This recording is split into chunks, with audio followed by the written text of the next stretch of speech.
मैं आज आपको इस वीडियो के अंदर हार्मोन्स के बारे में बताने की कोशिश करूंगा जो कि आपके मूड, आपकी एनर्जी और आपके बिहेवियर को कंट्रोल करते हैं। तो हम चलते हैं हार्मोन नॉलेज की तरफ। कभी ऐसा होता है कि बिना किसी वजह से आपका मूड अचानक चेंज हो जाए और कभी अचानक एनर्जी बहुत ज्यादा होती है और कभी बिल्कुल मोटिवेशन नहीं होती। किसी का मैसेज देखकर खुशी होती है, छोटी सी बात पर आपको एंजाइटी और स्ट्रेस महसूस होता है। ज्यादातर लोग समझते हैं कि ये सिर्फ पर्सनैलिटी के इमोशंस हैं, लेकिन न्यूरोसाइंस और एंडोक्राइनोलॉजी रिसर्च के मुताबिक इंसानी मूड और बिहेवियर का बहुत बड़ा हिस्सा केमिकल सिग्नल कंट्रोल करते हैं। इन्हें कहते हैं हार्मोन्स। ये माइक्रोस्कोपिक मॉलिक्यूल्स ब्रेन और बॉडी के दरमियान में इंफॉर्मेशन को एक्सचेंज करते हैं। 7 मेजर ऐसे हार्मोन्स हैं जो हमारे डेली इमोशंस, मोटिवेशंस, बिहेवियर को डीपली इन्फ्लुएंस करते हैं, लेकिन हम न्यूरोसाइंस, रिसर्च और मेडिकल साइंस की रोशनी में इसे समझने की कोशिश करते हैं। मूड हार्मोन्स क्या होते हैं, ब्रेन में ये कैसे काम करते हैं और कौन से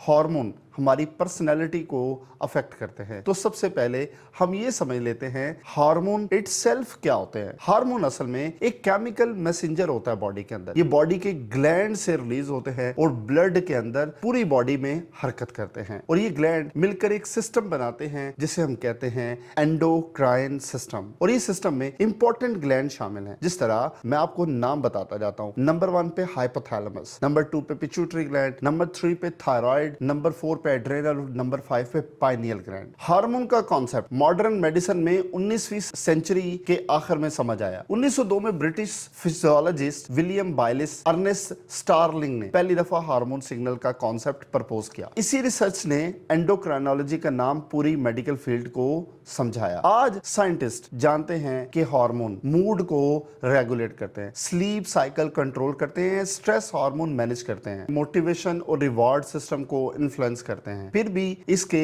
एक हार्मोन के बारे में जानने की कोशिश करते हैं जिसका नाम है डोपामीन। इसका दूसरा नाम हम समझते हैं मोटिवेशन हार्मोन के नाम से। डोपामीन को अक्सर रिवार्ड केमिकल कहा जाता है। यह हार्मोन और न्यूरोट्रांसमीटर ब्रेन के रिवार्ड सर्किट में काम करता है। जब कोई चीज हमेशा अचीव होती है या कोई प्लीजेंट एक्सपीरियंस होता है तो ब्रेन डोपामीन रिलीज करता है। इसी वजह से डोपामीन का कनेक्शन होता है मोटिवेशन के साथ, आपकी खुशी के साथ, गोल और सीकर बिहेवियर के साथ। और न्यूरोसाइंस रिसर्च के मुताबिक डोपामीन ब्रेन का एक रीजन में प्रोड्यूस होता है जिसे हम कहते हैं सबस्टेंशिया नाइग्रा। इंटरेस्टिंग फैक्ट इसके बारे में यह है कि पार्किंसन डिजीज में इसी एरिया के डोपामीन न्यूरॉन्स डैमेज हो जाते हैं। इसलिए पार्किंसंस के जो मरीज होते हैं उनकी मूवमेंट स्लो हो जाती है, लो मोटिवेशन हो जाती है, इमोशंस बदल जाते हैं। मैं आपको आगे बताता हूं कि एक और हार्मोन के बारे में जिसे सेरोटोनिन कहते हैं और इसको मूड स्टेबलाइजर भी कहा जाता है। सेरोटोनिन को अक्सर हैप्पीनेस हार्मोन कहा जाता है, लेकिन साइंटिफिकली ये सिर्फ हैप्पीनेस नहीं है बल्कि मूड बैलेंस रेगुलेट करता है। सेरोटोनिन के मेजर इफेक्ट में आता है मूड स्टेबिलिटी, स्लीप को कंट्रोल करना, एपेटाइट यानी कि भूख को कंट्रोल करना और इमोशंस बैलेंस करना। हैरत की बात यह है कि ह्यूमन बॉडी में 90% सेरोटोनिन ब्रेन में नहीं बल्कि गट यानी कि डाइजेस्टिव सिस्टम में आपके पेट के एरिया में बनता है। इसलिए मॉडर्न रिसर्च गट और ब्रेन का कनेक्शन को कहती है gut brain axis. Harvard medical school की रिसर्च के मुताबिक गट माइक्रोब सेरोटोनिन सिग्नलिंग को इन्फ्लुएंस कर सकता है। बस आपको याद रखना है अगर आपको इस हार्मोन से फायदा लेना है। और फिर मैं आपको इससे अगले हार्मोन की तरफ लेके जाता हूं जिसे हम कहते हैं एड्रेनालिन। एड्रेनालिन अगर आप इसे समझते हैं तो इसका दूसरा नाम है एपिनेफ्रिन। यह हार्मोन एड्रेनल ग्लैंड से रिलीज होता है जब बॉडी में स्ट्रेस या डेंजर फील होती है। एड्रेनल रिलीज होने पर बॉडी में कुछ सेकंड के अंदर चेंज होते हैं, जिस तरह आपकी हार्ट रेट बढ़ जाता है, ब्लड प्रेशर इंक्रीज होता है, मसल को ज्यादा ऑक्सीजन मिलती है। इस रिस्पॉन्स को हम कहते हैं फाइट और फ्लाइट रिस्पॉन्स। इस कॉन्सेप्ट को सबसे पहले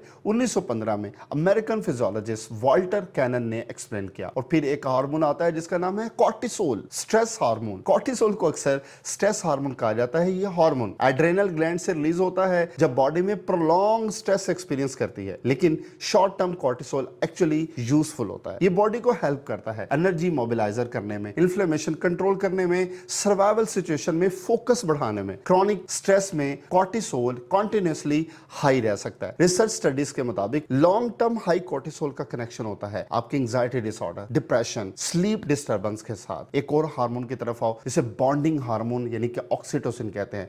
ऑक्सीटोसिन का दूसरा नाम लव हार्मोन है। ये हार्मोन सोशल बॉन्डिंग, ट्रस्ट को इन्फ्लुएंस करता है। ऑक्सीटोसिन रिलीज होता है हग करने के वक्त, मदर का अपने बेटे को प्यार करते वक्त और रोमांटिक रिलेशनशिप के अंदर। इसलिए कुछ साइंटिस्ट इसे कहते हैं सोशल बॉन्डिंग या लव हार्मोन। इंटरेस्टिंग रिसर्च के मुताबिक 2005 में यूनिवर्सिटी ऑफ ज्यूरिख ने स्टडी ने शो किया कि ऑक्सीटोसिन ट्रस्ट बिहेवियर को सिग्निफिकेंटली इंक्रीज करता है। और फिर हार्मोन आता है आपका सोने वाला हार्मोन। जब आप सोते हैं आपकी बॉडी में रिलीज होता है, उसका नाम है melatonin. Melatonin sleep wake cycle को कंट्रोल करता है। ये हार्मोन ब्रेन के पाइनियल ग्लैंड से रिलीज होता है। मेलेटोनिन प्रोडक्शन का डायरेक्ट रिलेशन होता है लाइट एक्सपोजर के साथ। रात को डार्कनेस के वक्त मेलेटोनिन इंक्रीज होता है और आपकी बॉडी सोने की तरफ चली जाती है। इसलिए एक्सेसिव स्क्रीन एक्सपोजर रात को मेलेटोनिन प्रोडक्शन को डिस्टर्ब कर सकता है। स्लीप रिसर्च एक फिनोमिना कहा जाता है जिसे कहते हैं सर्केडियन रिदम डिस्टॉर्शन। और फिर आता है एंडोर्फिन, नेचुरल हार्मोन। और फिर आता है एंडोर्फिन जिसे नेचुरल पेन किलर कहा जाता है। दवाई नहीं है, ये कुदरती तौर पे पैदा होने वाला जिसम में हार्मोन है। एंडोर्फिन बॉडी के लिए पेन किलर के तौर पे काम करता है। ये ब्रेन से रिलीज होता है एक्सरसाइज के दौरान, लाफ्टर के दौरान, खुशी के दौरान, इंटेंस इमोशंस बिहेवियर के दौरान। इसलिए इंटेंस वर्कआउट के बाद जो खुशी फील होती है उसमें आपकी बॉडी एंडोर्फिन का काम होता है। रनर हाई, ये इफेक्ट एंडोर्फिन की वजह से होता है। और आपने कंक्लूजन क्या निकाला? इंसानी इमोशन सिर्फ साइकोलॉजिक का रिजल्ट नहीं होते, उनके पीछे कॉम्प्लेक्स बायोलॉजिकल केमिस्ट्री होती है जिसे आप डोपामिन मोटिवेशन को ड्राइव करने से जोड़ सकते हैं, सेरोटोनिन को मूड के साथ बैलेंस करने से जोड़ सकते हैं, एड्रेनालिन सर्वाइवल रिस्पांस को एक्टिवेट करता है, कोर्टिसोल स्ट्रेस को मैनेज करता है,